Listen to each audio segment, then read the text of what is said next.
Stop, this forbidden map proves the Grand Canyon is Egyptian. The map wasn't supposed to exist. Redacted labels, coordinates crossed out in grease pencil. A neat block of canyon wall marked with a stamp, restricted. And then a name leaps through the blackout like it's shouting Tower of Ra, another Isis temple, Egyptian in Arizona. A separate letter flashes by with one line slammed in rubber ink. No record, no expedition. If there's nothing to see, why are the names Egyptian? If it's all a prank, why seal the corridors? Tonight, we pull the thread. The 1909 report, the denials, the closed caves, what's printed, what's missing, and who benefits from the silence. 3 pillars before we dive. Here's how we're going to do this without getting lost in the canyon walls or the rabbit holes. First, the discovery. We'll walk line by line through what actually appeared in the Arizona Gazette on April 5, 1909. A man named G.E. Kincaid, coming down through the Marble Canyon region, supposedly looks up at a sheer wall and finds the mouth of a tunnel. Inside, he says, a labyrinth, granaries, copper implements, even a seated idol. He claims he later teams up with a Smithsonian man, Professor S.A. Jordan. The specifics are bold: room counts, corridors, and elevation thousands of feet above the Colorado. The headline lands a punch and never stops echoing. Second, the gatekeepers. We'll lay out what the Smithsonian has actually said, starting in the 2000s, about Kincaid, about Jordan, about any accessioned artifacts from such a site. No records, no Professor Jordan, no expedition, no objects. We'll set that against how the National Park Service manages caves at Grand Canyon National Park. All caves closed to the public. Permits for researchers.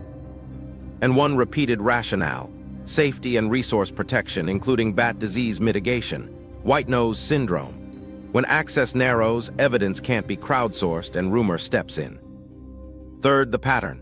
Before Kincaid ever told a story to anyone, the canyon's towers and temples already carried mythic names. Clarence Dutton in the 1880s looked across those buttes and saw cathedrals, pyramids, pantheons. He didn't just chart elevations, he curated meaning. That decision, mythic naming across the West, makes it easier decades later to graft old-world fantasies onto a North American landscape. Names don't prove tunnels, but they steer the imagination. The plan is simple. Each pillar resolves one question and opens 2 more. We'll separate what's verified from what's recycled. We'll cross-check maps you can still download with claims you can't verify. And when we say we don't know, we'll say it plainly. If there's a cover-up, you'll see the shape of it in documents and decisions, not in spooky music. If there isn't, you'll still learn why this rumor refuses to die. The 1909 Arizona Gazette shock. What was actually printed? 3 headlines did the work before readers even reached the first paragraph. Mysteries of immense rich cavern being brought to light. Jordan is enthused. Remarkable finds indicate ancient people migrated from Orient. The byline, none. The date, April 5, 1909. The paper, the Arizona Gazette. The story begins with a lone traveler, G.E. Kincaid, drifting down through Marble Canyon toward the heart of the Grand Canyon. He's described as a seasoned riverman with a camera and a rifle scanning cliff faces for mineral stains. According to the article, at roughly 2,000 feet above the river, he notices a dark oval, an opening. He makes landfall, scales the wall, and squeezes into a corridor that gives way to a man-made tunnel, then a system, then a city carved into stone.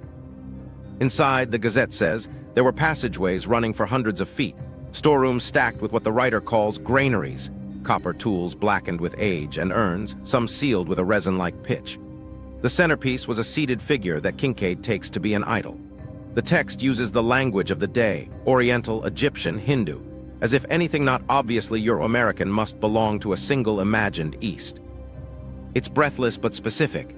The rooms are numbered, the artifacts sorted, the corridors measured, the effort supervised. And then comes the institutional anchor. Professor S.A. Jordan of the Smithsonian, we're told, becomes involved, brings expertise, directs an organized excavation. The project shifts from a one-man discovery to a sanctioned dig, and that's where the story plants its biggest stake. It wasn't just a lucky cave. It was a site under management with a pipeline to Washington. There's a second, smaller Gazette item that month, Kincaid reaching Yuma after months on the river, which the big story uses to set a timeline. October to March on the water. Marble Canyon to Yuma. Anyone who's studied the Powell expeditions knows those river miles were survivable with the right craft and nerve. So some logistics check out, at least on paper. But in the big story, where exactly is this supposed complex? The article alludes to elevations, to sheer approach, to a point. from which can be seen certain familiar features, but it dances around coordinates. The specificity retreats when it matters most. Let's talk what's verified. The Arizona Gazette was a real paper. The April 5 story exists in scans and transcripts. The language you've heard paraphrased is traceable. Now the problems. No known Professor S.A. Jordan appears in Smithsonian staff records. And in the 2000s, the Smithsonian clarified for anyone asking. No G.E. Kincaid in their personnel or contractor files, no Professor Jordan, and no accession numbers or catalog entries tied to such a haul from the Grand Canyon. The institution has listed the Kincaid narrative as a recurring myth. Does that end it? Not if you've ever watched how a strong narrative survives fact-checking. The Gazette piece buries hooks. It gives a room count. It lists categories of artifacts. It offers a plausible river route. It claims institutional oversight. Each detail is bait. Debunking one piece doesn't erase the others. Meanwhile, the paper's lack of a byline and its over-the-top cultural framing raise real red flags. A front-page scoop with no credited reporter, repeating era tropes about Oriental origins, and never giving readers a map they could trace. So we test the edges. Could a single river traveler have spotted a high cave in that stretch? Sure, visual anomalies jump out when you've been staring at varnished rock for days.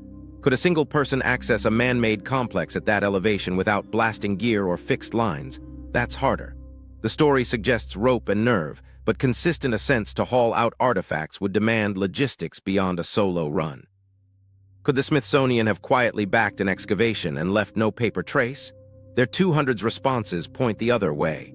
Standard practice in the 190s meant logging accessions, even imperfectly. A haul of urns and copper tools would leave a catalog shadow. Yet the Gazette's afterlife keeps growing because of something the article never mentioned: the names on the map.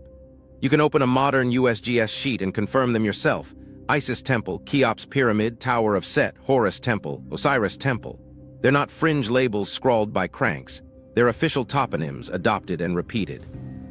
And when you stack a century of rumor next to a landscape labeled in the language of Egypt, your brain starts stitching a connection the evidence doesn't support. Here's the irony. Those names preceded the Gazette story. Clarence Dutton, working in the 1880s, looked at those buttes and mesas and said they looked like temples and pyramids.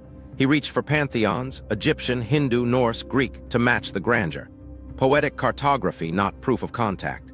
But the Gazette, arriving 2 decades later, landed on soil already fertilized with myth. A canyon of temples named for Ra and Isis made any talk of idols feel less outlandish to a reader who'd never hiked those walls. One more beat. People sometimes say, if it was a hoax, why can't we just go see the cave? Because you can't just go into caves at Grand Canyon National Park. The NPS has long restricted cave access for safety and resource protection, with added urgency around white nose syndrome in bats. All caves closed to the public is standard language. That closure, designed to prevent injuries and ecological damage, also blocks amateur verification. The absence becomes oxygen for an old fire. So what did the Gazette actually give us? A dramatic narrative with enough logistical color to feel grounded, anchored by an institutional name it didn't earn, and launched into a landscape already draped in Egyptian names. If the story is fantasy, the map shouldn't make it feel plausible. But it does. Which means we need to separate the poetry from the coordinates before we can say anything honest about a forbidden map. The canyon's Egyptian names, public official hiding in plain sight. Walk your eyes along a modern map and it starts to sound like a museum tour. Isis Temple, Cheops Pyramid, Horus Temple, Osiris Temple, Tower of Set. These aren't fan labels scribbled in pencil. They're official toponyms you can find on USGS quadrangles and National Park Service materials.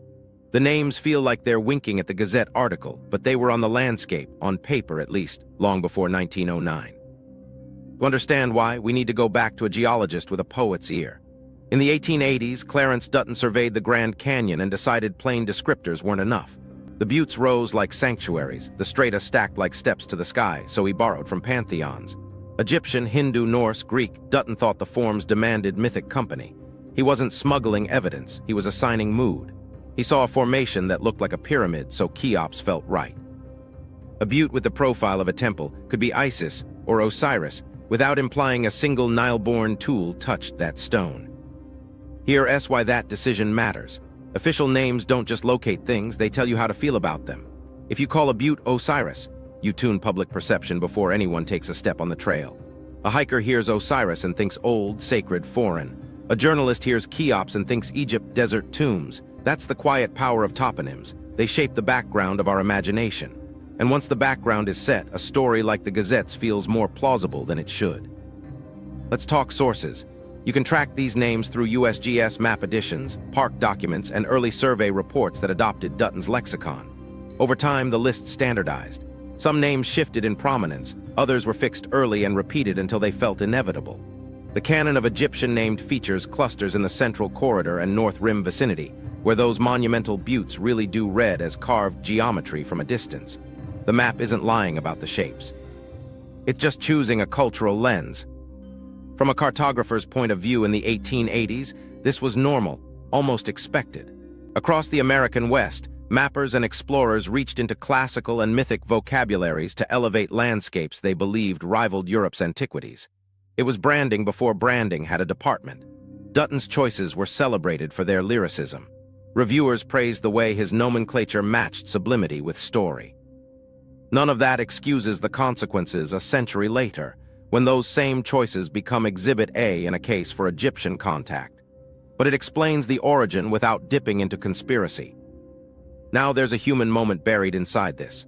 Names get field-tested. A ranger points to a formation, a guide repeats it to a group, a hiker brings it home in a story. The repetition cements it. Think about a kid unfolding a park map at dinner and reading Horus Temple aloud. There's no footnote that says, by the way, this doesn't mean Egyptians were here. The map's voice is neutral, so the implication, however unintended, survives the handoff. This is where the stakes rise. If names can tilt interpretation, they can also seed legends. An Osiris across from an Isis frames the canyon as a shrine. Add Cheops, and suddenly pyramids aren't just metaphors, they're prompts.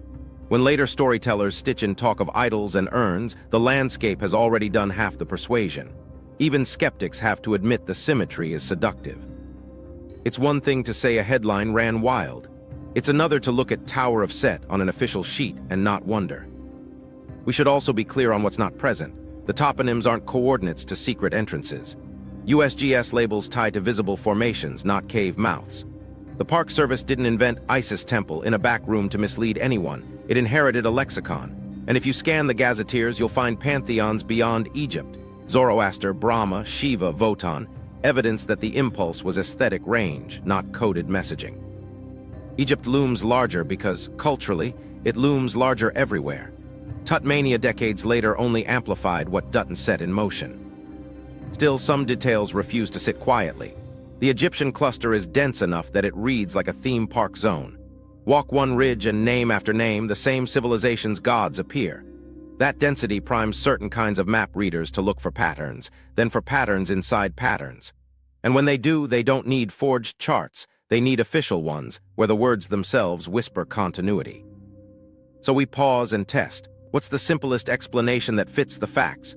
A 19th century geologist used Old World pantheons to evoke grandeur. Later agencies codified those names, the public internalized them. That's the clean read. But it collides with memory when people encounter the Gazette story. The names don't prove a tunnel system. They do explain why to this day a rumor finds easy footing. The map doesn't just show the canyon, it narrates it softly in a borrowed tongue. And that borrowed tongue won't be the last time cartographers shape the story more than they realize. Because if naming can open a door in your head, editing can close one on paper. Cartographers and the 190s naming craze, context versus conspiracy. While those names were echoing through the canyon, something else was happening across the West. Mapmakers were on a binge. Greek peaks, Norse mesas, Hindu buttes, Egyptian temples, romance on paper. It wasn't secret code, it was a style. The 1880s set the tone, and the early 1900s kept riffing, locking a poetic vocabulary into official sheets. Clarence Dutton sits at the center of this. He wasn't hiding messages, he was staging a chorus. In his mind, sublime forms deserved sublime references. If a butte looked like a ziggurat, he reached for deities. If it felt like a sanctuary, he borrowed a temple.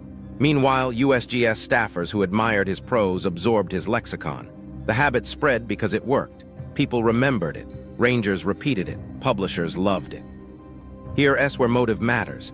You can name a wall Cheops for drama, or you can name it Cheops to hint at a buried civilization. The first motive is on the page in Dutton's writing: metaphor, grandeur, lyric reach. The second would require private notes, side letters, knowing winks that never show up. We've looked for those breadcrumbs. What appears instead are field notes about skyline profiles, shaded relief, and how certain angles suggest stacked masonry. Aesthetic judgment, not archaeological signaling. But there's a rub. Once a pattern hardens, later caretakers can inherit more than names. They inherit connotations. A 190s editor deciding whether to standardize Horus Temple isn't weighing ancient contact. They're weighing consistency with earlier additions. The decision is bureaucratic. The effect, unintended or not, is cumulative, a dense mythic district that reads like a theme. Let's pressure test the conspiracy frame anyway. If someone wanted to flag hidden sites through names, you'd expect a few tells. Clusters keyed to precise coordinates, quiet renamings when attention spiked, private correspondence linking features to restricted areas. What we can confirm are clusters, because the landforms themselves cluster. The Egyptian set sits where the topography most resembles staged architecture. We do see small renamings over decades, but they track normalization, not hush. And private letters. The ones that surface discuss print runs, typographic errors, and which variant won the board vote. Meanwhile, across Utah, Colorado, and Wyoming, Greek and Norse names stack up with the same zeal. Nobody's arguing Athens colonized arches or Odin shaped the Uintas. The pattern is the point, a fashion that outlived its originator because it made maps sing. That doesn't absolve the downstream confusion. It explains the upstream choice. Get this, there's a human quirk that keeps the confusion alive. Once a person believes the names are signals, every neutral decision becomes suspicious. A missing diacritic, clean up to them. A dropped label in a later edition, redaction. A new trail that skirts a butte named for set, cover, route. Confirmation bias tightens the knot. The more ordinary the cause, the more intentional it looks. Now remember, this is the 1900s, so standardized mapping is accelerating. Lithography improves. Revisions cycle faster. Committees replace lone poets. Dutton's flourish becomes institutional habit. In that shift, intent evaporates. You're left with outcomes. And those outcomes, Egypt clustered in a few spectacular districts, prime a century of readers to stitch fantasy to form. Here's where it gets interesting. One detail still won't sit neatly. Some editions show minor placement shifts or altered feature prominence around the Egyptian cluster. Nothing dramatic, but enough that treasure hunters pin screenshots and swear something moved. When we trace the edits, the boring reasons usually win. Better survey control, updated contours, a Cardo pass that favored clarity over density. But the fact that these tweaks concentrate where names are most magnetic keeps the debate alive. The map didn't cause the myth. It refuses to kill it. So context or conspiracy? The clean read points to context. A romantic naming convention canonized by USGS practice, echoed by rangers, loved by readers. No hidden dossier, no cipher. And yet, because names shape expectation, they keep feeding the loop. The canyon's Egyptian vocabulary builds a stage set. The 1909 headline supplies a script. Viewers fill the seats. Everything was about to feel settled. Just aesthetics, nothing more, until we step off paper and into policy. Because while the labels were becoming poetry, doors on the ground were starting to close. And edits on a map can feel like mood, but a locked gate feels like intent. Missing corridors, closed caves, permits, and safety. While the labels were poetry, the ground was getting rules. In the Grand Canyon, you can't just duck into a hole in the wall because a rumor says treasure waits inside. The park's position is blunt. All caves are closed to the public. Not most. All. If you want to enter, you need to qualify for research access, then navigate a permit process that asks what you'll do, why you need to do it there, and how you'll protect what's inside. The stated reasons aren't exotic. Safety, resource protection, cultural respect, and disease mitigation. The park repeats the language like a mantra because it's the policy spine across the system. Caves break ankles and backs. They swallow the unprepared. And they're ecological vaults, fragile chambers that store life histories in dripstone and guano, in pale bones and silent air. Add one more modern pressure. White nose syndrome, a fungal disease that's devastated bat populations across regions. The response is standardized. Limit human vectors, close openings, decontaminate gear, keep bat colonies from collapse. From a desk, that reads as uncontroversial. On a trail, it reads like a locked door where a story says there should be an entrance. That gap between policy and curiosity is where the conspiracy fog rolls in. People send FOIA requests that mix earnest questions with fevered claims. One asks for the key to open a door in the Grand Canyon Pyramid. Another demands the coordinates of the Egyptian cavern. The replies don't indulge the fantasy. They cite the rules. No such records, cave closures, safety priorities. Bureaucratic sentences meet campfire questions and neither side changes vocabulary. Here's the tension we have to hold without flinching. Restriction creates a vacuum. In a park this large, with walls this sheer and history this deep, nobody can personally verify most of it. You can raft a week and never pass within eyeshot of a posted sign. So when a rumor promises a sealed corridor above a named butte, the posted closure isn't just a boundary, it's a plot device. Why is it closed? Becomes, what are they hiding? And because the NPS answer rarely changes, safety, resources, bats, the steady rationale sounds to some ears like scripted denial. Let's ground this in what's actually documented. The park states all caves closed to the public, full stop, and prioritizes public safety and disease prevention. That's on brand with other cave parks where access is also heavily managed. Research permits exist. Teams go in with protocols, with plans, with decon. If you want to test a legend responsibly, the route is tedious by design. It forces you into the same cadence as scientists and cultural monitors. You don't get to sprint past gatekeeping because your hunch feels cinematic. Meanwhile, there's a layer that never makes the tabloid beat: cultural protection. The canyon isn't an empty museum. It's a living homeland for Hopi, Havasupai, Hualapai, Navajo, Zuni, and others. Some places are sacred. Some stories have protocols. When closures align with sites of cultural significance, the point isn't to frustrate explorers. It's to prevent a different kind of injury. Who decides what gets sealed? Not one agency in a vacuum. Decisions braid together park managers, tribal governments, biologists, archaeologists, and risk officers. The meeting notes won't read like cliffhanger chapters. They'll read like calendars and constraints. But here's where pattern hunters grab hold. The places that feel most mythic already, those temple-like districts with Egyptian names, often overlap with the toughest terrain and sensitive resources. Sheer approaches, unstable ceilings, active bat roosts, known archaeological scatters nearby. String those together and the map of hard to get in starts to look like a map of kept from knowing. That's confirmation bias with a canyon backdrop. The hazard and the legend sit in the same room, and you decide which one's louder. There's another human moment worth sitting with. A ranger opens their inbox to find a request that starts with genuine curiosity and ends with a demand for access to a forbidden cave. They've got 3 rescues on the board from last month, a wildfire pre-planned meeting at 2 and a bat survey at 4. Their reply is going to be short and template-driven because the inbox never sleeps. All caves closed, research permits required, safety and resource protection. To the sender, it can feel like a stone wall. To the ranger, it's triage. Now, does any of this prove or disprove a hidden complex above Marble Canyon? No, it explains why the rumor stays supple. The gate isn't performative, it's protective. The policy isn't a wink, it's a shield for biology, for culture, and for people who underestimate limestone. And yet the perception of secrecy thrives because access isn't frictionless, and the backstory, Egyptian names, a century-old headline, begs for friction. So how do you chase truth without stomping what you claim to value? You build the long path. You partner with tribes from the outset. You design a research question that passes muster with archaeologists and biologists. You accept that some answers live behind no for reasons that matter more than your curiosity. You don't kick down doors, literal or metaphorical. Everything about this next step is slower than a rumor wants it to be. But if you're serious, it's the only step that doesn't end with a closed what's on gate record and a louder what's story. assumed. While the park was tightening gates, the institution at the center of the Gazette claim was answering emails. The Smithsonian's replies in the 2000s were short, consistent, and for many infuriating. No records for a GE Kincaid in personnel or contractor files. No Prof. S.A. Jordan in any staff directory. No accession numbers, no catalog cards, no field notes, no publications, no collections tied to a Grand Canyon haul that looked anything like urns, copper tools, or an idol. In plain speak, nothing in the archive that fits the story. Here's why that matters. Museums don't just store objects, they store paper about objects. In the 1900s, the Smithsonian, like other major institutions, used accession ledgers to log incoming material. An accession creates a paper trail, date, source, description, quantity, and a number that travels with every later mention.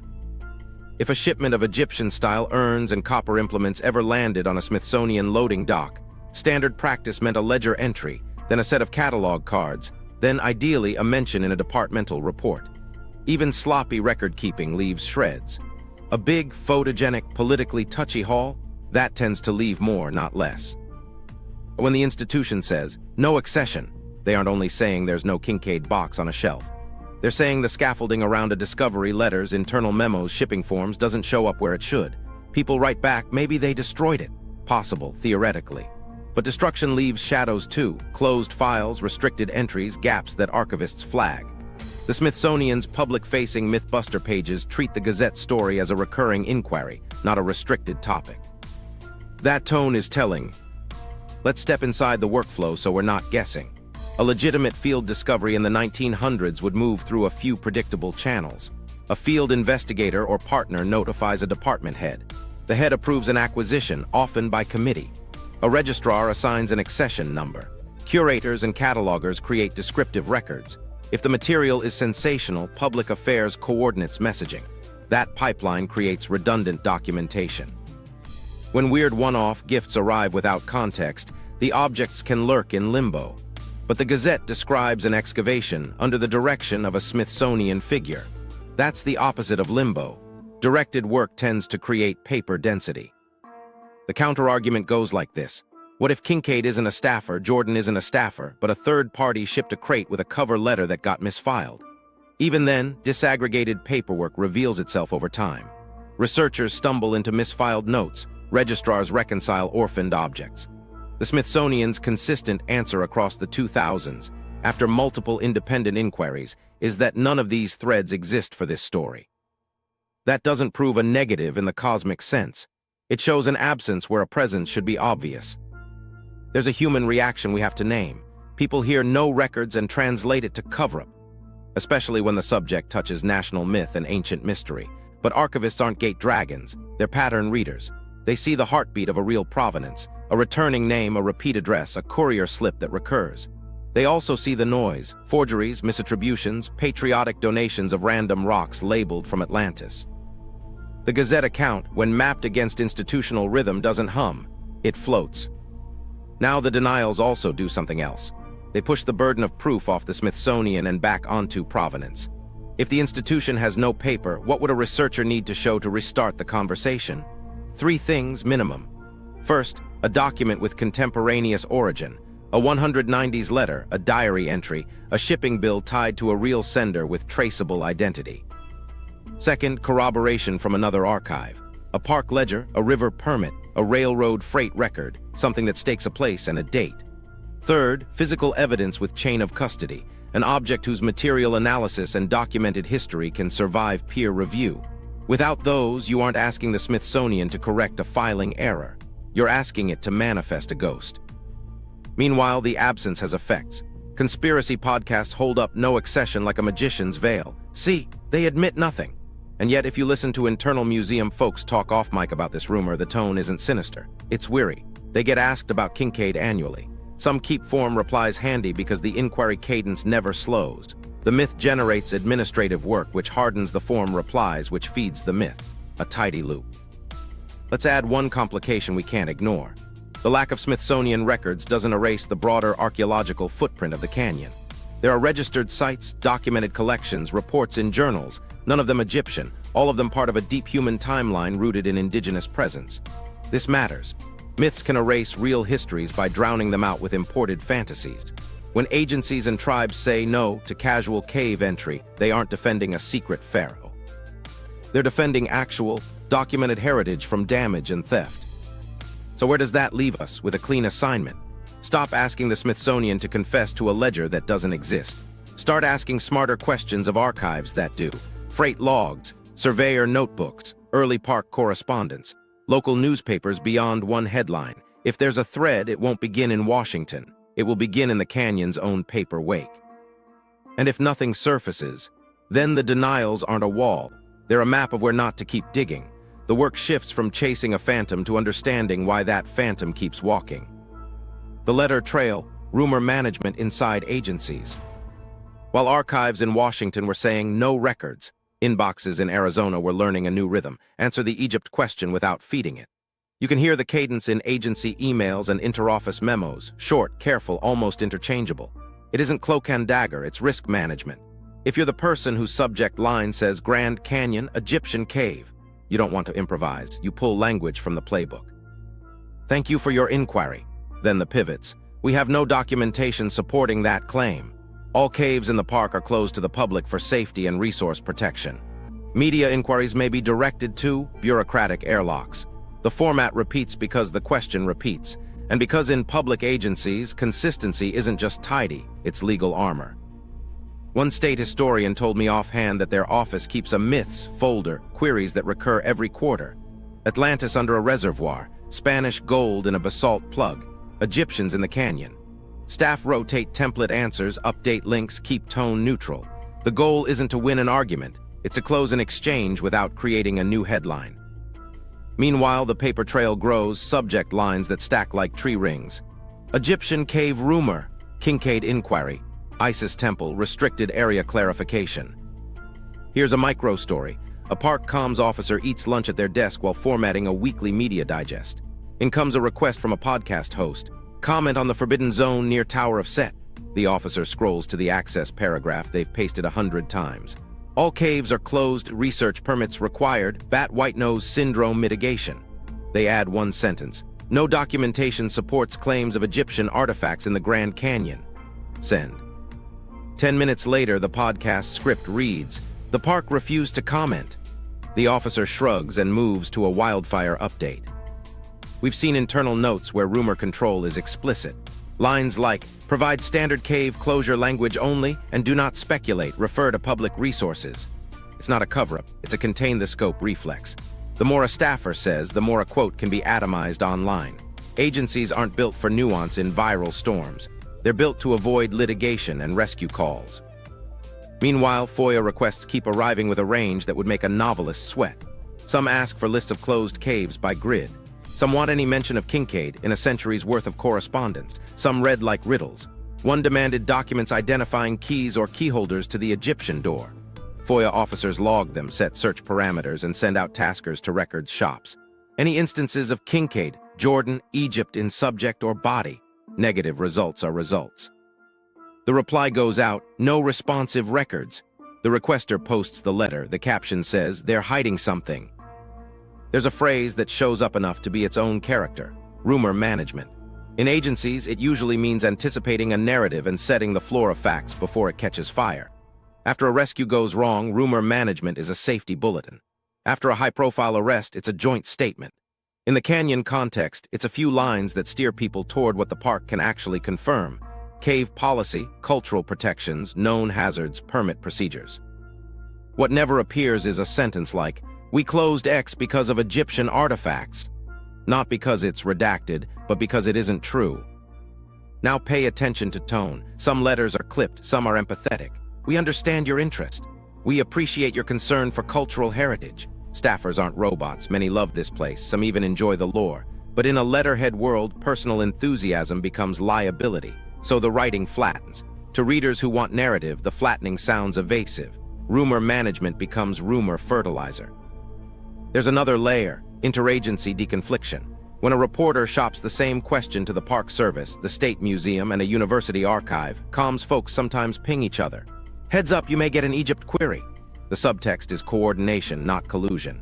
If 3 agencies give 3 different answers, the story becomes the contradiction. Alignment prevents that, but it also produces a chorus of no that conspiracy channels love to montage. So what do we learn from the letter trail? Institutions aren't whispering about sarcophagi in a lava tube. They're trying to answer efficiently and safely a question that drags them into someone else's genre. The policies they cite are real. The closures are documented. The denials sit in official logs. The memos about staying on script are what you'd expect from risk-trained offices. But this has a cost. Neutral language doesn't soothe curiosity, it frustrates it. Each tidy paragraph leaves behind the feeling that something unsaid lurks between sentences. The bureaucracy didn't author the Egyptian rumor, but its letters can't kill it. They were never meant to. They're meant to keep rangers out of courtrooms and visitors out of hospital beds. And that brings us back to the map. Names seduce, policies harden, letters cool. In that temperature drop, one more variable still shapes what people think they see, edits themselves. When the labels on paper shift just a little, those who already suspect a hidden story feel vindicated. Which means we have to lay 2 editions side by side and ask, what really changed? Map revisions, edits, redactions, and the versions that don't match. Lay two canyon maps from different decades on a table and the story starts whispering in margins. A contour thickened here. A label nudged 50 yards there. A trail dashed where it used to be solid. None of it screams. But to someone already tuned to patterns, these are breadcrumbs, especially around those Egyptian-named districts. While that was happening on paper, hikers were memorizing names like Horus Temple from brochures that quietly changed with each print run. One year, the font weight gives Isis Temple priority. Another year, the prominence shifts to Cheops Pyramid. If you're just trying to find a viewpoint, it's layout. If you're cataloging anomalies, it looks like intent. 3 days earlier in the archives, a cartographer's memo explains why a line moved. Better survey control, updated aerials, clarity at 124,000 scale.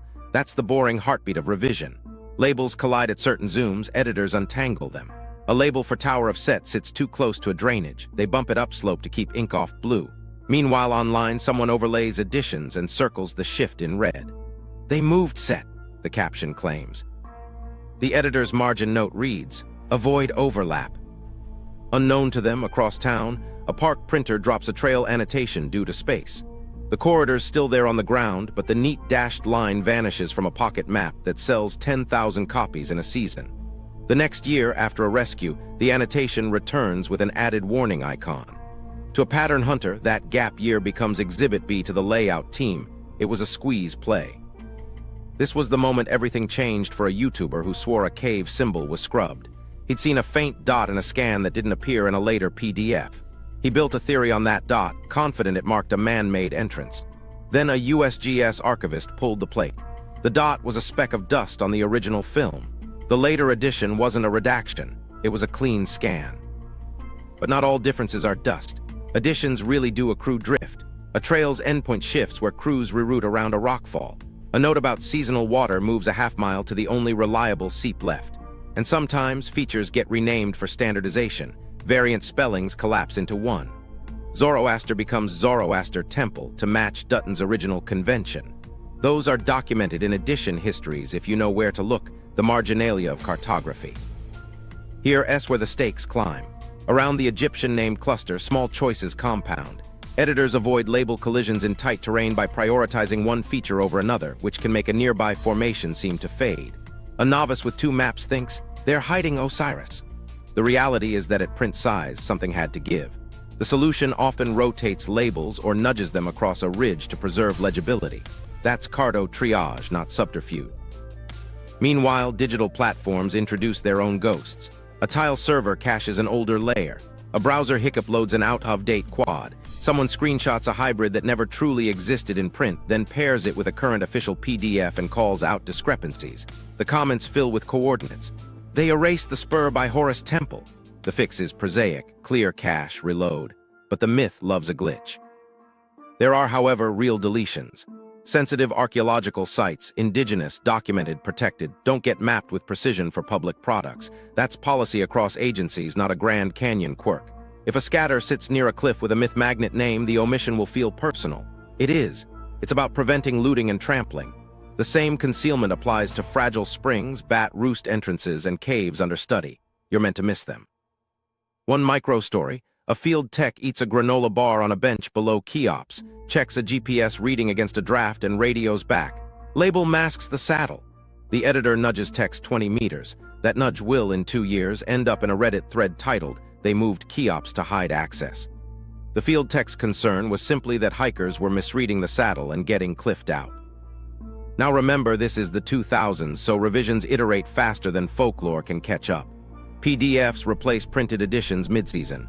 Errata sheets go up quietly, a mislabeled drainage corrected, a spur trail status updated. No fanfare, no press release. To a rumor, silence is suspicious. To a map shop, it's Tuesday. What nobody knew at the time was how elastic memory can be. People swear a label existed because they felt it should. Cognitive fill-in turns a cluster of Egyptian names into an imagined density that later maps can't match. When the paper refuses to reflect the memory, it looks like subtraction. So what actually changed? Plenty. Contours clarified, names standardized, trails rerouted, sensitive points omitted by policy. And in the tightest, most mythic districts, those ordinary edits concentrate because the terrain demands it. If you're hunting for a pattern of concealment, you'll find one. If you're reading edition notes, you'll find housekeeping. Which brings us to the uncomfortable middle. Maps aren't neutral mirrors. They're arguments about what deserves ink at scale. They're also never finished. Edits can feel like erasures when your theory leans on a word's exact placement. But the canyon isn't flat paper, it pushes back. And when the map blinks, legends see a wink. Scientists see a fix. Rangers see fewer rescues. The rest of us see the room where memory, myth, and margin notes overlap and call it a cover-up. Indigenous knowledge, Hopi narratives, and canyon sovereignty. While maps argue in margins, the oldest guides don't carry paper. The Hopi have told canyon stories for centuries, and none of them need an imported pantheon to feel vast. Start with the Sipapu, the emergence place. In Hopi tradition, people came up from a previous world into this one through a portal that isn't metaphorical to them. It's geography with ceremony. It's not something outsiders get to pinpoint on a brochure. Some locations are spoken of, some are visited with strict protocols, and some are never said aloud outside the right circle. Now remember, this isn't a museum wing. The canyon sits inside living sovereignty. Hopi, Havasupai, Hualapai, Navajo, Zuni, each with relationships to cliffs and springs to alcoves that hold prayers and histories. If you hear closed area and think treasure vault, you're importing a plot. For tribes, closure is the opposite. It's protection of what's already known and already sacred. The stakes aren't speculative, they're daily. A rope scar across a petroglyph isn't curiosity, it's harm. Here's a story that travels far without giving away what isn't ours to tell. The Ant People. In some Hopi tellings, during calamity, beings who lived beneath the surface sheltered humans, taught survival, and kept them alive until they could return to the light. Outsiders grab that and sprint toward tunnels and catacombs. But listen to what's actually being taught. Resilience, reciprocity, refuge in crisis. The underworld isn't a theme park level. It's a layer of teaching about how to endure and how to behave when the world breaks. That layer matters when the rumor machine tries to graft Egypt onto the canyon. The Hopi timeline isn't missing grandeur. It doesn't need pharaohs to be deep. When someone insists that true history must be smuggled in from the Nile, they flatten what's already here. They also set up a collision with sovereignty. Because if a story says, "Open that cave now," and a tribal council says, "That's a burial context," the choice isn't a draw. Protocol wins if you're operating in good faith. Meanwhile, the practicalities line up with respect. Archaeologists who work here with tribes will tell you, sensitive sites aren't publicized for good reasons. Looting happens, so does trampling. Springs die when feet crush thin soil. And sacred places aren't Instagram backdrops. When agencies redact coordinates or keep corridors permanently, it's often because a tribal partner asked them to or because shared stewardship agreements require it. That's not secrecy. That's an agreement honored.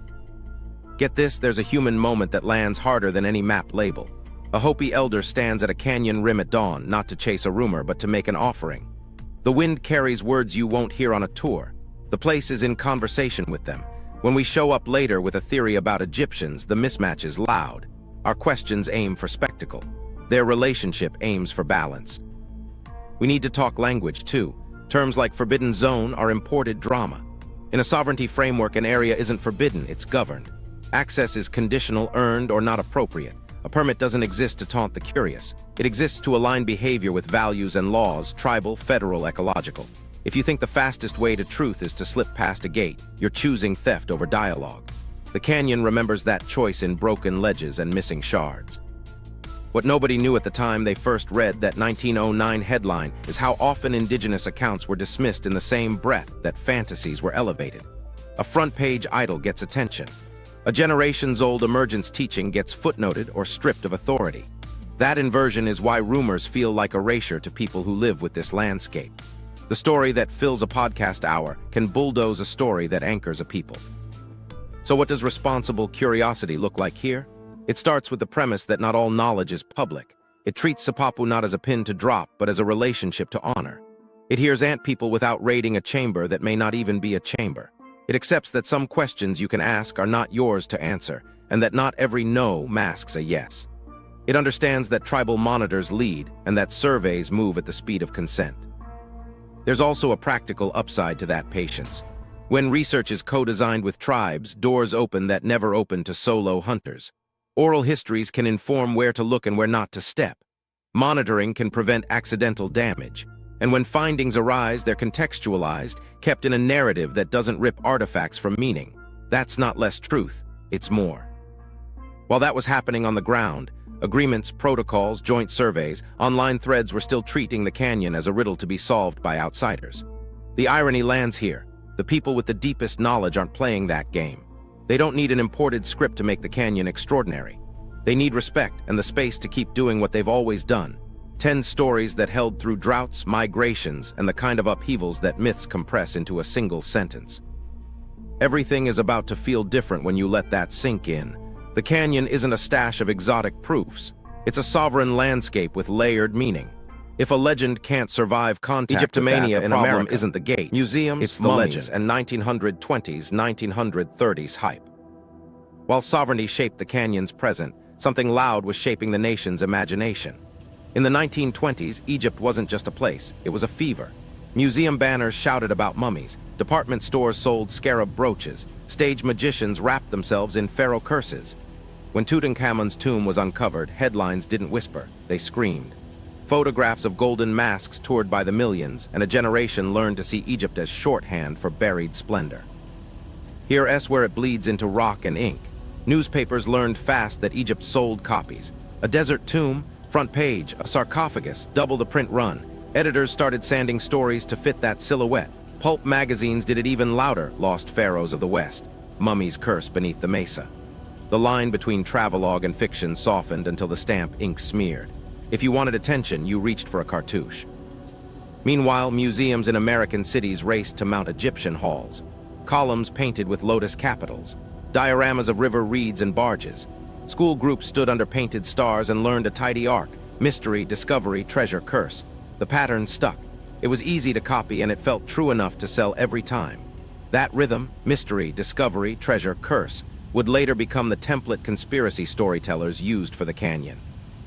Now remember, this is the 1920s and 1930s, so radio is exploding. Voices sell dreams at dinner time. Adventure serials set in forbidden temples become appointment listening. By the time the set clicks off, a family in Kansas has walked through a catacomb without leaving a chair. The next morning's paper echoes the same tone about an ancient shrine out west. Nobody is coordinating it. It's an ecosystem. Each medium primes the next. Here's where it gets close to our thread. Dutton's Egyptian names were already on Grand Canyon maps. Egyptomania gave them jet fuel. A tourist reads Isis Temple in a brochure and thinks of museum glass and golden masks. A columnist filing from Arizona, hungry for hooks, leans on those names to dress up a paragraph. From Cheops' pyramid, the view is... The metaphor smuggles in expectation. Readers meet the canyon already convinced it can behave like a tomb. Meanwhile, the Gazette article from 1909 hadn't vanished. Librarians clipped, collectors saved, and reprints surfaced whenever a paper needed a weekend oddity. In Egyptomania's glow, that older headline found new legs. A myth built in the 190s got polished by a 192's spotlight. Every retell added varnish, another idol described, another corridor lengthened. Nobody producing these pieces had to lie to sell the feeling. They just had to keep the camera pointed at the Nile in their heads while writing about the Colorado. Get this, there's a micro-story that shows how ordinary this became. A museum copywriter drafts a panel for a mummy case in 1924. They include a line about American deserts recalling Egyptian grandeur. Across town, a travel agent borrows the phrase for a brochure: "Walk America's Egyptian canyons." A month later, a pulp writer riffs the same pairing into a cliffhanger. Beneath the American pyramids? By the time the year turns, metaphors have become locations in public memory. But there was one problem. The canyon wasn't an empty set waiting for imported scripts. It held indigenous histories and ongoing science, none of which fit a mummy chamber beat. When public attention kept snapping back to sarcophagi that weren't there, patience frayed. Archaeologists cataloging pottery scatters had to explain again why a corrugated shard matters. Rangers guiding hikes had to redirect again from Pharaoh's Gate to real names and protocols. Egyptomania turned out to be noise. You had to push through to talk about what the canyon actually preserves. Meanwhile, something else was happening in the margins. The same cultural wave that sold museum tickets also trained readers to expect cover-ups. Curses were sealed, tombs were hidden, maps were booby-trapped. When you paste those tropes onto a landscape with real closures and poetic names, you don't need fresh facts to keep a rumor buoyant. You need timing. And the 1920s, 1930s delivered perfect timing. Sensational media, glamorous exhibitions, and a public hungry for mystery with an official stamp. So the stage was set. Dutton had supplied the vocabulary. Egyptomania supplied the soundtrack. The Gazette provided a script fragment that audiences kept memorizing. And long after the museum crowds thinned, the echo stayed. Which means that when we finally stare at so-called forbidden maps, we have to strip off a century of costume first, then ask what, if anything, is actually on the paper. The forbidden map: claims, sorting scans, forgeries, and real artifacts. Time to put paper on the table. Forbidden maps float around like ghosts, scanned atlases with penciled X's, grainy USGS sheets with odd stamps, park brochures with mysteriously missing labels. Some get passed like relics. Others are stitched together from screenshots until the seams show. If we're going to claim anything, we need rules. Provenance first, institutional fingerprints second, metadata third. Provenance is the who, where, and how. Who held the document before you? Where did it live? How did it leave? If the answer is a friend of a friend sent a JPEG, that's not provenance. Institutional fingerprints are the marks you can't fake easily. USGS plate numbers, edition statements, printer's imprints, marginal ticks, archive stamps.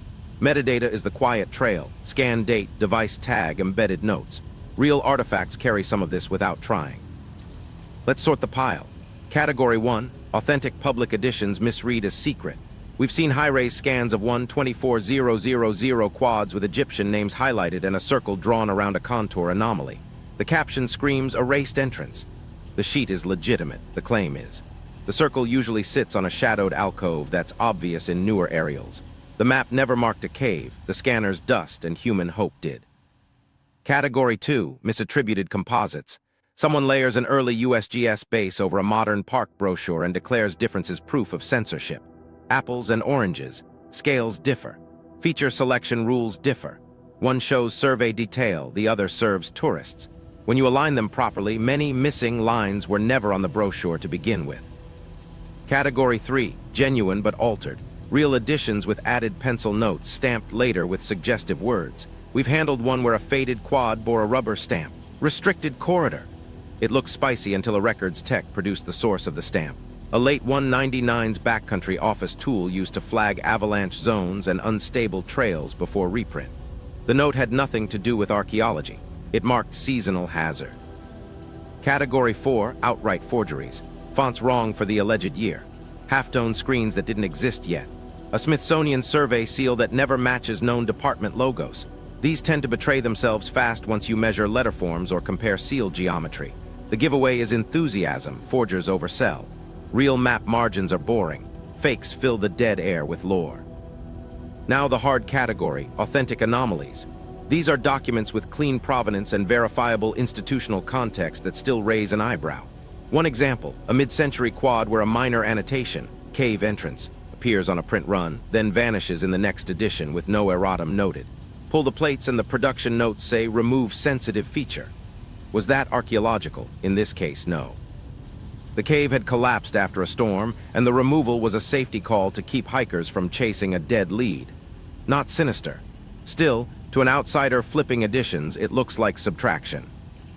Another case, a park internal working map that never hit the visitor center shows a dotted corridor labeled Cultural Resource Survey, permit only, hugging the base of an Egyptian named Butte. That's a real restriction tied to a real survey window. The existence of the map isn't a cover-up, it's a workflow tool. But when a phone pic leaks, the dotted line becomes legend fuel. The public map doesn't show it because public maps don't telegraph exact survey routes that could invite trespass. We've also encountered a batch of 1930s tourist maps with hand-lettered flourishes, little sarcophagus sketches near Isis and Cheops, purely decorative. Later reprints dropped the art. Conspiracy channels use the older art to imply institutional knowledge of tombs. The truth is simpler. A printer indulged the era's Egyptomania. A later editor cleaned the layout. Here's the sanity check we apply to every forbidden claim. Can we trace the sheet to a collection number or archive box? If yes, score 1 for authenticity. Do the production notes or edition histories explain the change? If yes, follow the paper. Does the claim rest on a single pixel, a smudge, or a misaligned overlay? If yes, discount heavily. Does the map reveal exact locations of sensitive resources? If yes, it's probably not a public product, and there's likely a policy reason you're not supposed to have it online. One more micro story. A collector swore he had a suppressed Egyptian corridor map. It bore a Smithsonian crest next to a Grand Canyon outline. The crest looked almost right. Almost. An archivist measured the laurel angles and the feather count on the shield, off by a hair just enough to flag a pastiche. The base art was lifted from a museum brochure template, then married to an unrelated canyon silhouette. The file metadata, created on a home version of Photoshop in the 200s. Case closed. So what survives this culling? A shortlist not of smoking guns, but of map moments worth context. Real edits that removed collapsed hazards. Internal drafts that marked cultural surveys. Standard omissions around sensitive sites. None of them prove hidden pharaohs. All of them explain how an anxious reader, fed by poetic names and an old headline, can look at ordinary cartography and see a plot. Which sets us up for the next move. Stop chasing pixels and start testing patterns with data that doesn't vanish when you zoom. Pattern recognition, coordinate clusters, and recurrent nomenclature.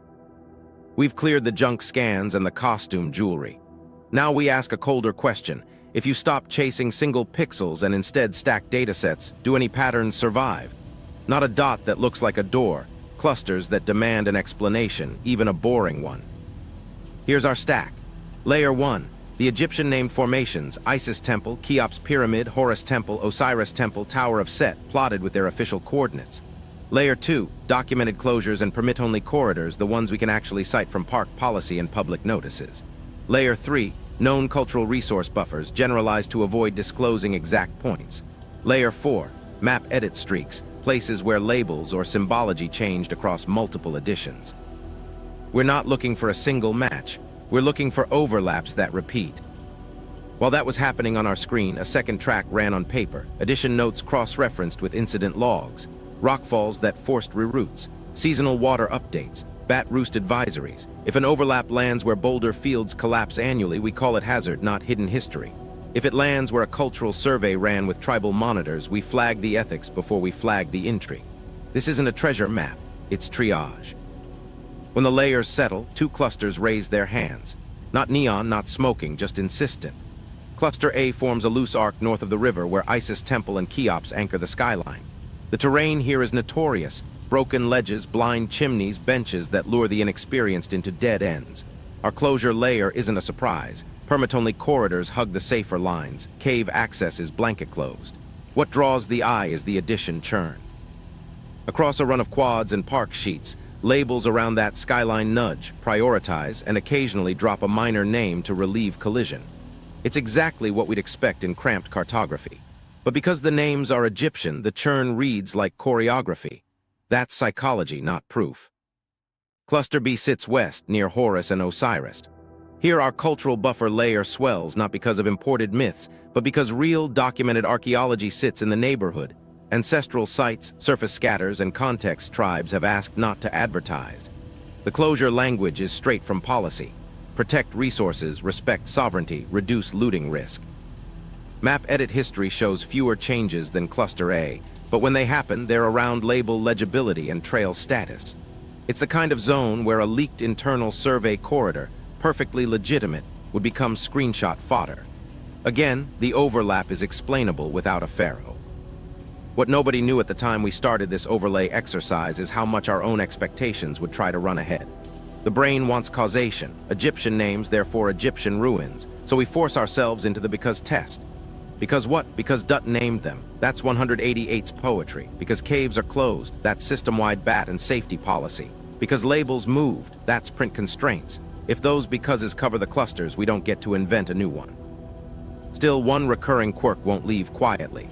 In both clusters, tiny carto decisions, rotated labels, dropped minor features, trail annotations that vanish for a season and come back, pile up in a way that makes the landscape feel slippery on paper. Elsewhere, changes distribute more evenly. Here, the density of edits rides the density of names and terrain. The impact is real even if the cause is mundane. Newcomers trying to ground truth rumors struggle to align what they see with what their various maps say. Confusion is a catalyst. Myths love catalysts. Let's add a sanity slice from outside the Egyptian zone. We run the same overlay on a district heavy with Norse or Hindu names. The pattern rhymes. Where names cluster on fierce terrain, labels churn. Where cultural buffers widen, omissions increase. Where hazards stack, closures standardize. The myth doesn't follow the pantheon. It follows difficulty, sensitivity, and policy. So what do we do with two clusters that feel charged but behave like everywhere else under stress? We don't claim what we can't support. We propose questions that don't wreck the place. Could structured, permitted surveys document non-sensitive karst features in the cluster ARC without touching cultural contexts? Maybe, if biologists sign off and tribal partners lead the design.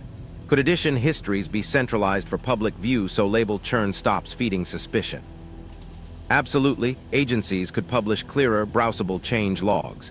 Could readers learn to separate toponym aesthetics from archaeological claims? With effort and better storytelling, yes. Here's a micro-story about restraint. A grad student built a predictive model for alcove density near Cheops based on aspect, lithology, and precipitation. The hot spots lined up with rumor coordinates from a forum. He didn't post a pin. He wrote a methods note, asked a Hopi advisor what questions were appropriate, and submitted a permit request for a bat-friendly, non-intrusive scan of cliff faces from established overlooks. The reply was kick rocks. It was a meeting invite. That path is slow. It's also the only one that won't poison the well. In the end, the clusters don't prove a hidden civilization. They map the places where our appetite collides with reality: hard stone, fragile life, sovereign stories, and cartographers doing their best in tight quarters. The pattern is there. The meaning is ours to choose. If we want it to point to secrets, it will. If we let it point to stewardship, it does that too. Barriers to ground truth: logistics, law, and ethics.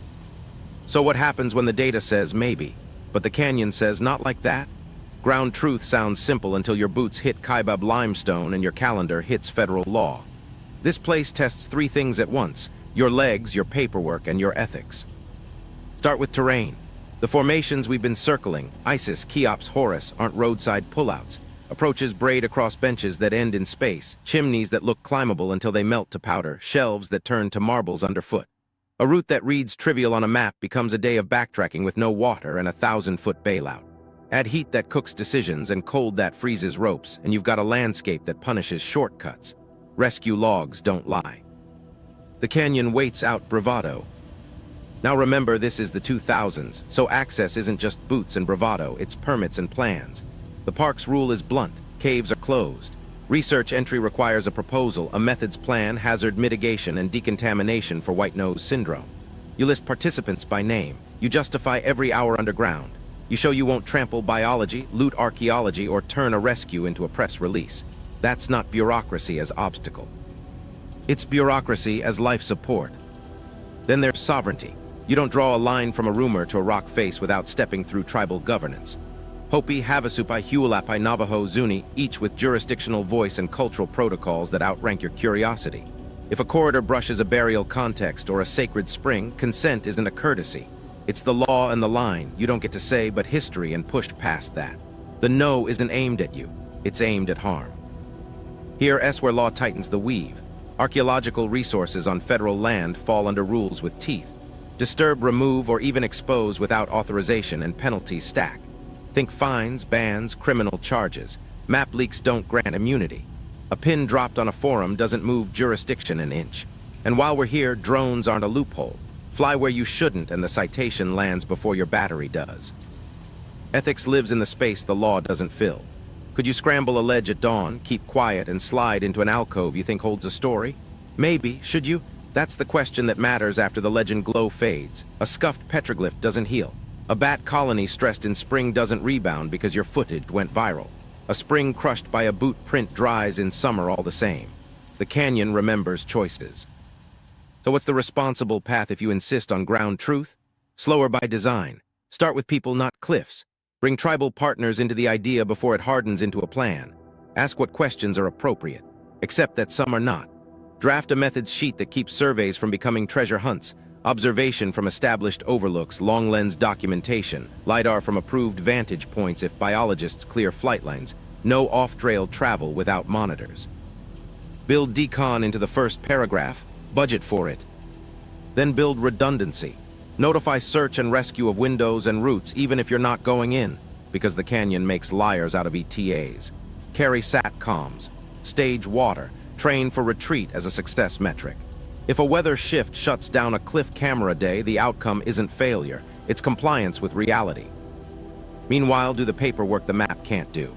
Archive hunts fill gaps with evidence that doesn't snap an ankle. Freight bills, surveyor notebooks, early ranger logs. If anything credible surfaces, it strengthens a permit request later. We have coords and curiosity is weak. We have cross-verified dates, a documented route, and letters from 2 collections that justify a non-intrusive visual survey from named overlooks changes a room. There's a human moment here that tests nerves more than any chimney. A meeting where a tribal representative says, "Not this place, not this year." If your plan can't absorb that, you weren't doing research. You were staging a stunt. Responsible inquiry lets a no land, then asks, what's appropriate instead? Maybe that means documenting erosion on a nearby bench. Maybe it means pausing until a cultural survey finishes. Patience isn't the enemy. It's the only currency that buys trust. Get this, ethics also protects your story. Blow a gate, film a rumor, and you burn bridges you can't rebuild. Work inside the system with integrity, and you might not film a chamber, but you'll capture something rarer, access that lasts. The best discoveries in hard places aren't luck. They're the interest paid on relationships you didn't rush.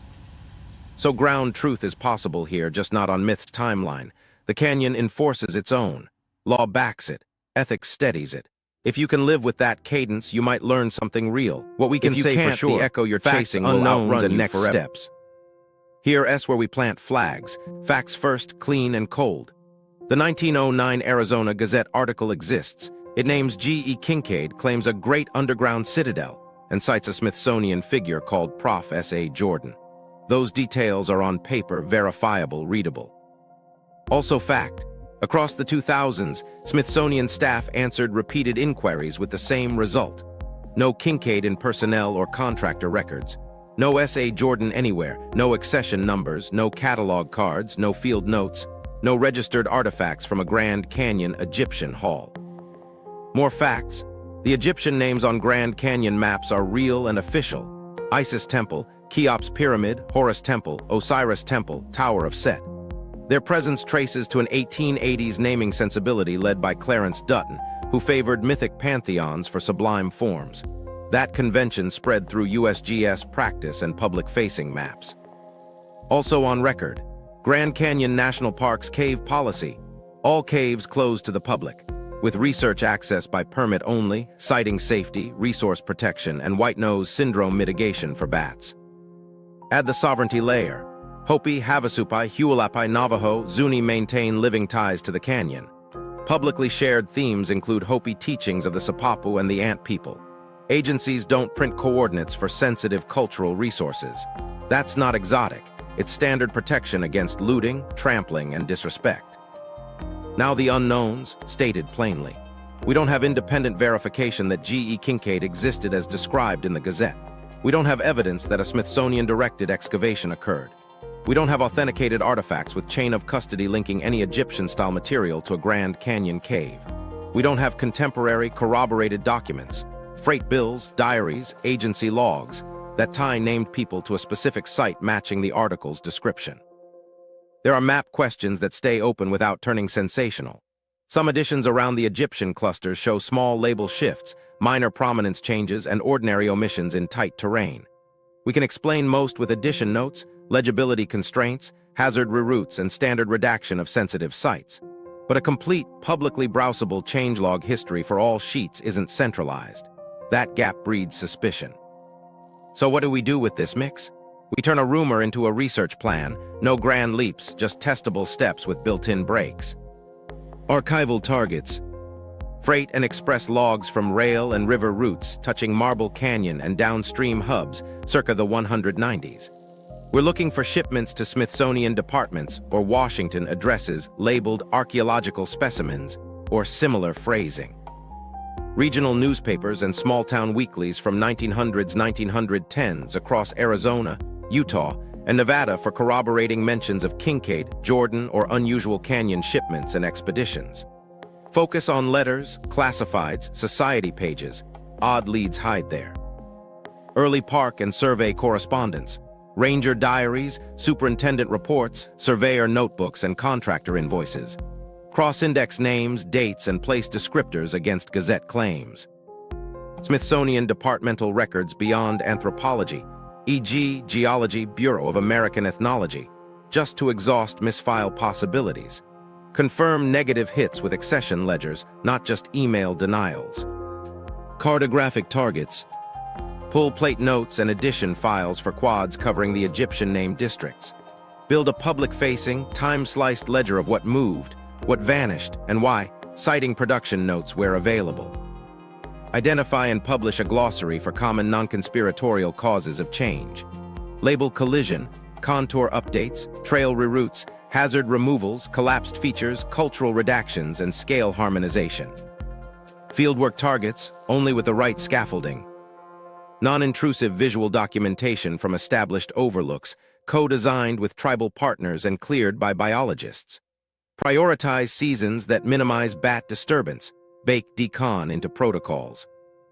Photogrammetry or LiDAR from permitted vantages. No drones where prohibited, no cliff approach without monitors. Deliverables include raw data and context notes that avoid pinpointing sensitive features. Training a model on lithology, aspect, and precipitation to predict alcove density in the ISIS, Cheops arc, then ground checking from legal public positions only. Share methods, not pins. Communication targets. Advocate for an interagency changelog portal.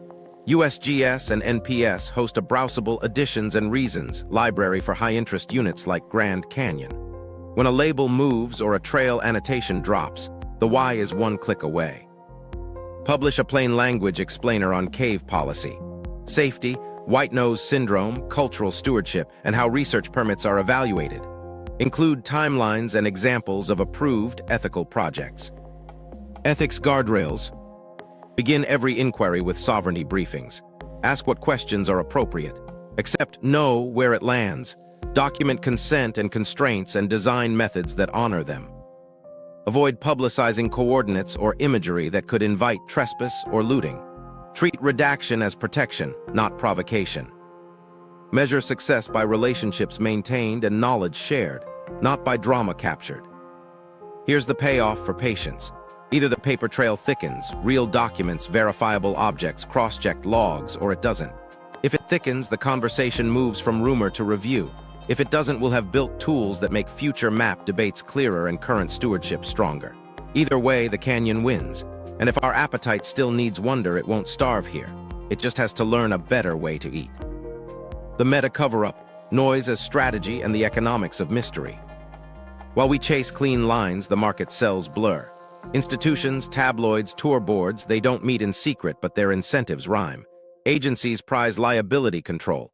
Academics prize caution and tenure. Tourism boards prize clicks and room nights. Conspiracy channels prize watch time. Ambiguity feeds all four, just in different jars. Here's how the loop pays. A platform tees up forbidden map, thumbnails, curiosity spikes, ads roll. A paper posts a sobriquet policy explainer, SEO catches stray searches, subscriptions bump. A park issues templated all caves closed language, rescues and lawsuits don't spike, budgets breathe. No one planned a cover-up, they just learned what keeps their lights on. Meanwhile, noise is cheap to make and expensive to correct. A forged stamp takes an hour, a forensic debunk takes a week. The cost asymmetry is the algorithm's favorite meal. Add timing. Legends bloom when calendars are thin, off-season newsrooms, slow research cycles, shoulder-season tourism. The canyon's Egypt names offer instant set dressing. Editors barely need copy. There's a softer engine too, identity. Believing you've seen through a veil feels good. Sharing that feeling earns status in your circle. Institutions, by contrast, trade in restraint, which rarely trends. So the meta cover-up isn't a file cabinet, it's a culture that monetizes maybe. Nobody owns it, everybody rents it. What breaks the loop? Transparent change logs for maps, plain language cave policy pages with timelines, co-authored briefings with tribes that explain redaction as stewardship, and media pieces that treat no as a value, not a void. Clarity won't kill wonder, it just stops billing by the hour. The canyon's map is a mirror. Our labels reveal desires, and our omissions reveal what we're not ready to handle in public. If you want the receipts, the edition notes, permit pathways, and FOIA hits, subscribe, then watch the next deep dive on denials and drift. Drop a comment naming the archive we should open next. We'll follow the paper, keep faith with the land, and end the story where the evidence does, no further.